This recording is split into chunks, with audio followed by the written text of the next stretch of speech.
Good morning students. आज हम जो टॉपिक बनाने जा रहे हैं वो है फन ऑफ रेनी डे। तो आप लोग भी बारिश के मौसम में बहुत सी मस्तियाँ करते हैं, तो वैसे ही कुछ मस्तियाँ हम यहाँ पर दिखाने वाले हैं जो बच्चे आमतौर पर करते हैं। तो देखिए, इस पिक्चर में सबसे बड़े हमें पहले एक लड़की दिखाई दे रही है जो अपने पाँव से पानी को उछाल रही है। एक दूसरी लड़की है जिसने छाता पकड़ा हुआ और चुपचाप खड़ी है, और एक छोटी बच्ची है जो बाहें फैलाकर जैसे बारिश का स्वागत कर रही है, उसकी बूंदों का मजा ले रही है। और पीछे की तरफ एक लड़का है जो छाते से अपना हाथ बाहर निकाल कर देख रहा है कि बारिश आ तो नहीं रही है। तो चलिए हम इस सीन को बनाना शुरू करते हैं। तो सबसे पहले आप अपनी सीट लेंगे, जो भी पेपर है, और उस पर आप जो मेजर और करेक्टर है बड़ी लड़की है उसको बनाने के लिए गोला हम बनाएंगे। यहाँ पर उसका सिर बनेगा। इसी तरह उसकी बॉडी के लिए हम दूसरी ओवल शेप लेंगे जो थोड़ी झुकी हुई है, क्योंकि लड़की एक एक्टिविटी कर रही है, वो पाँव से पानी को उछाल रही है। उसकी फ्रॉक के लिए मैंने एक रफ ड्राइंग यहाँ पर बना लिया है। इससे हमें पूरा एक स्पेस का पता लग जाएगा कि कहाँ पर कौन सा बच्चा बनेगा। इसी तरह पीछे वाले बच्चे के सिर के लिए गोला और बॉडी के लिए गोला मैंने लगा दिया है, और नीचे उसकी टांगों के लिए हल्की ड्राइंग मार्क कर ली है। तो आप लोग भी जब भी ड्राइंग करें तो इस तरह का एक मेजरमेंट ज़रूर बना लीजिए पहले। ये हमारा स्टेप होता है, फर्स्ट स्टेप। तो इस स्टेप से निकलने के बाद हम आगे फाइनल ड्राइंग की तरफ जाएंगे, तो हमारी कंपोजिशन हमेशा अच्छी बनेगी। अब मैं सामने खड़ी लड़की को बनाने जा रहा हूँ जिसने छाता पकड़ा हुआ है। तो उसके सिर के लिए मैंने एक सर्कल यहाँ बना लिया है, और उसकी बॉडी के लिए भी मैंने एक आउल शेप बना लिया है। उसकी लंबाई को मेज़र करने के लिए मैंने उसकी पाँव की शेप भी रफली ड्रॉ कर ली है। इसी तरह से हमारा जो छोटा बेबी है उसके लिए भी हम सिर के लिए गोला लगाएंगे। पाँव के लिए हम एक रफली ड्राइंग यहाँ पर उसकी बॉडी के लिए, और ये पाँव की लंबाई को देखते हुए। तो अब चारों जो मेजर करेक्टर हैं जो बच्चे हैं उनके लिए हमें पोजीशन हमें पता लग गई है हमारे पेपर पर कहाँ कहाँ आने वाली है। तो उसको ड्रॉ करने के बाद अब हम चलेंगे फाइनल ड्राइंग की तरफ। तो फाइनल ड्राइंग के लिए मैं स्केच पेन ले रहा हूँ। अगर आप इसे प्लास्टिक क्रेयॉन्स कलर से नहीं कलर कर रहे हैं तो आप स्केच पेन की बजाय पेंसिल से ही पूरी आउटलाइनिंग करेंगे। और अगर आप क्रेयॉन्स कलर से कर रहे हैं तो आप स्केच पेन यूज़ कर सकते हैं, क्योंकि वाटर कलर या पोस्टर कलर अगर आप फिल करेंगे और स्केच कलर से आउटलाइन करेंगे तो आपकी पूरी ड्राइंग में स्केच कलर फैल जाएगा और ड्राइंग ख़राब हो जाएगी। तो हम स्केच पेन के साथ इस तरह से इसकी फाइनल ड्राइंग करेंगे। आप देख रहे हैं कि मैंने बच्चे का जो चेहरा है वो बनाना शुरू कर दिया है। इस बच्ची ने एक रेनकोट पहना हुआ है जिसकी कैप उसने लगा रखी है। तो उसी कैप को मैं अभी बना रहा हूँ यहाँ पर। पीछे की तरफ उसकी एक चोंच हमें नज़र आएगी, और इसे हम उसके बाकी ड्रेस के साथ जोड़ देंगे। अब बच्ची का मैं पहले दायां हाथ आगे की तरफ बना रहा हूँ,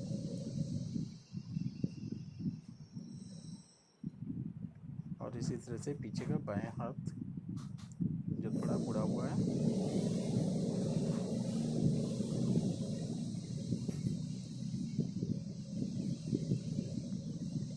अब हम इसकी रेनकोट में जो डिटेलिंग है वो देंगे, कहाँ पर बटन है, कहाँ पर उसमें बीच में बेल्ट लगी हुई है। तो अब ये देखिए हवा में रेनकोट लहराता हुआ।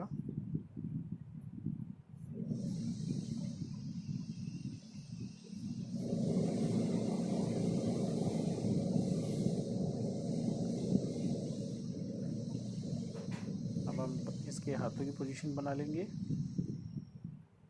क्योंकि ये जंप मार रही है, पानी को उछाल रही है, तो उसमें ये हवा में है, तो इसके हाथ भी उसी तरह से हमें हवा में दिखाने होंगे। हम इन्हें सावधान की पोजीशन जैसा नहीं दिखा सकते। अब रेनकोट के नीचे उसकी जो ड्रेस पहनी है हम थोड़ी सी वो भी बना देंगे, क्योंकि ऐसा तो नहीं है कि रेनकोट ही पहना हो। और अब उसके पाँव हम बनाने जा रहे हैं। अब इसने बड़े रबड़ शूज़ पहने हुए हैं, जैसे कि हम पहले भी डिस्कस कर चुके हैं कि अगर बच्चा रबड़ शूज़ पहनकर बाहर निकलता है बारिश के दिनों में तो उसके पाँव में किसी तरह की कोई चीज़ चुभने का खतरा भी ख़त्म हो जाता है, और दूसरा उसके सॉक्स वगैरह ज़्यादा देर गीले नहीं होंगे, जिससे बच्चे को ठंड वगैरह नहीं लगेगी। देखिए एक पाँव हवा में है और एक पाँव नीचे है, जिससे कि उसने जैसे पानी में लात मारी हो। तो ये हमारा जो मेजर करेक्टर है, जो मेन है करेक्टर, वो यहाँ बन गया है। अब हम इसके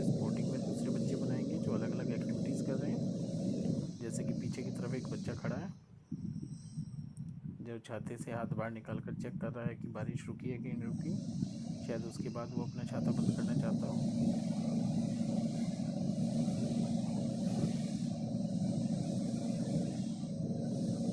पोजीशन जब भी हम फिगरेटिव ड्राइंग करते हैं तो हमारी ऑब्जर्वेशन बहुत काम आती है। अगर हम ध्यान से लोगों को देखेंगे कि वो क्या एक्टिविटी कर रहे हैं, कैसे कर रहे हैं, तो उन्हें ड्रॉ करना उतना ही आसान हो जाता है।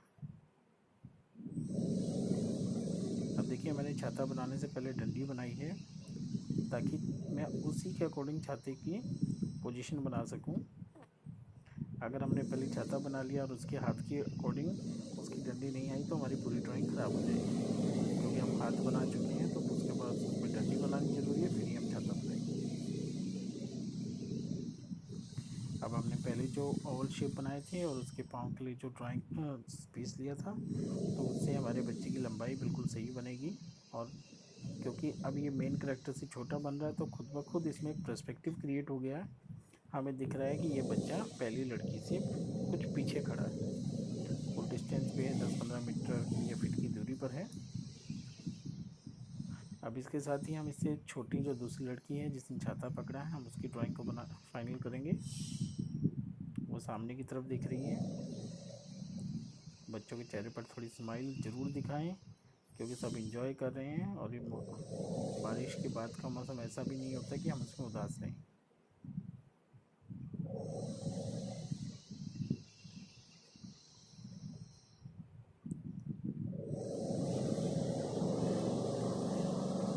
ये आप पर डिपेंड करता है कि आप उसको किस तरह का हेयर स्टाइल देना चाहते हैं, कैसे बाल देना चाहते हैं। जो आपसे ईजिली बने आप उसी तरह से बनाइए।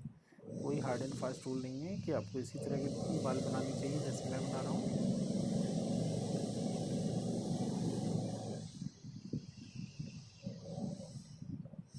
ड्राइंग करते वक्त आप लोगों को मज़ा आना चाहिए, ना कि एक प्रेशर आपके दिमाग पे हो कि बिल्कुल ऐसा ही बने, या आपको किसी जो ज़बरदस्ती से बनवाया जा रहा है ऐसी कोई बात आपके मन में है। ऐसा बिल्कुल नहीं होना चाहिए। अगर आप इंजॉय करके ड्राइंग बनाएंगे तो आपको मज़ा आएगा।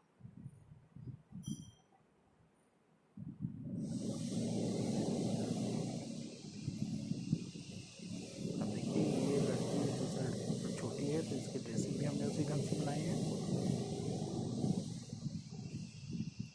अब इसके हम जूते वगैरह बना लेंगे।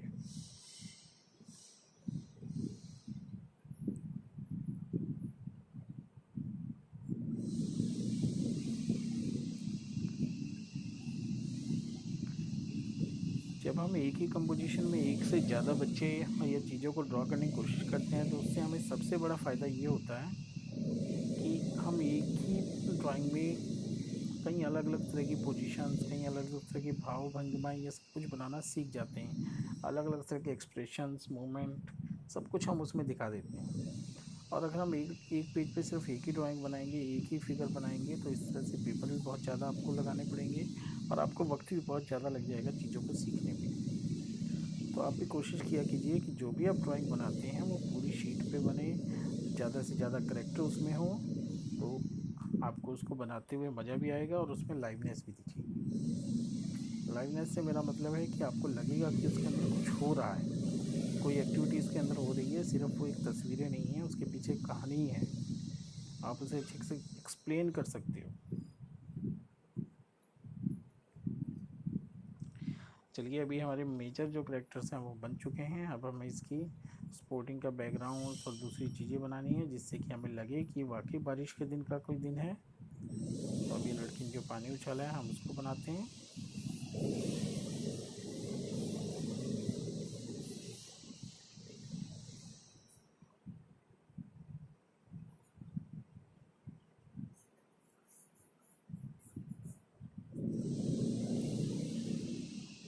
देखिए, इसने जो लात मार के पानी उछाला वो हमें साफ साफ दिख रहा है।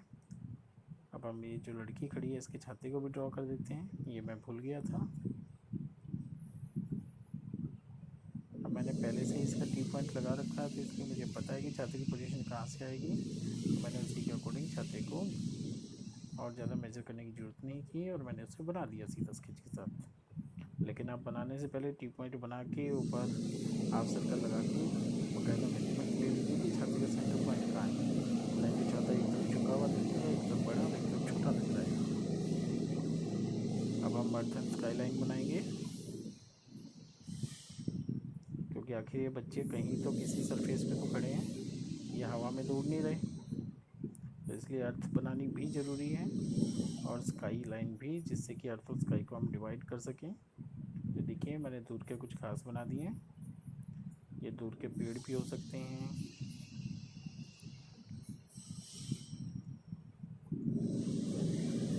और ऊपर की तरफ बादल, और बादलों से हल्की हल्की बारिश हम करेंगे,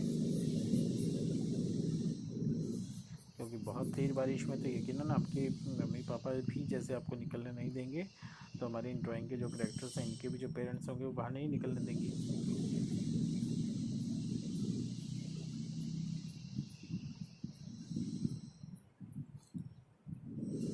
ये देखिए मैंने बीच बीच में बारिश बना दी है, मैं बहुत हैवी बारिश नहीं बना रहा हूँ, रीज़न आपको बता दिया है, तो आप लोग भी ऐसे ही कोशिश कीजिए।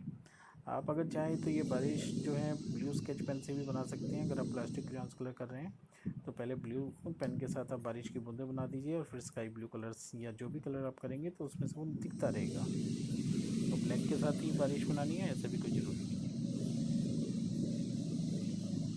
तो इस तरह से पूरी ड्राइंग में हम बारिश की बूंदें बना देंगे, क्योंकि बच्चों ने रेनकोट पहना है, छाता लिया हुआ है, तो नेचुरली बात है कि बारिश अभी पूरी तरह बंद नहीं हुई है, हल्की हल्की बूंदाबांदी चल रही है। तो इस तरह का इफेक्ट हम इसमें क्रिएट कर रहे हैं।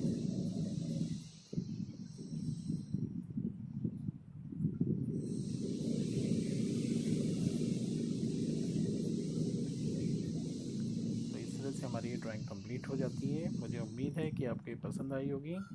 अब आपका काम है कि आप इसमें अच्छे अच्छे रंग भरें, और पूरी कलरिंग करने के बाद आप इसे आर्ट टीचर को दिखाएं, अपने पेरेंट्स को दिखाएं, अपने दोस्तों को दिखाएं। तो यकीनन कलर करने के बाद आपकी ये ड्राइंग बहुत ही ज़्यादा खूबसूरत लगने वाली है। तो मुझे उम्मीद है कि आपको इसको सीखने में मज़ा आया होगा, और उससे ज़्यादा मज़ा आपको इसे बनाने में आएगा, इसकी कलरिंग में आएगा। तो चैनल को देखते रहिए, सब्सक्राइब करिए और लाइक कीजिए, ताकि जब भी आगे कोई नई वीडियो डालूं तो आप तक पहुंच सके। तो thank you and have a nice day. Drawing करते रहिए, खुश रहिए।